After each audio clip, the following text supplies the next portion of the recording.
And so I've been at the Philadelphia Inquirer 28 years, and I guess I've been a newspaper reporter, do the math, I graduated in 1979, so 34, 35, closing in on 35 years, 34. So really what I am is a storyteller masquerading as a journalist. You know, in my many years, I've come to learn a lot of things about myself and what I love and the craft I do. And I realize that we live in a world that's overrun with noise. You know, there's 10 million websites and 10 million publicists and 10 million channels and just an endless stream of noise and news coming at us, and most of it is bad, and most of us tune out. You know, if it's organic gardening we love, or NASCAR, or whatever it is, that's what we immerse ourselves in, because we can't handle all this sort of emotional overload of the endless stream of tragedies and difficulties in our world.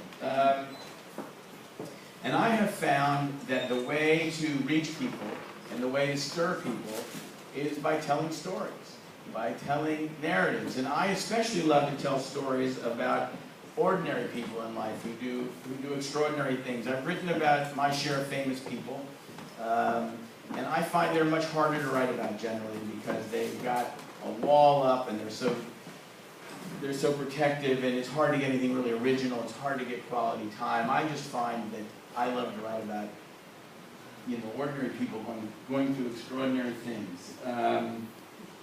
My mission, what I realized in life, you know, I've done all the things traditional reporters do. I've covered schools, I've covered cops, I've covered courts, I've covered politics, I've done investigative work.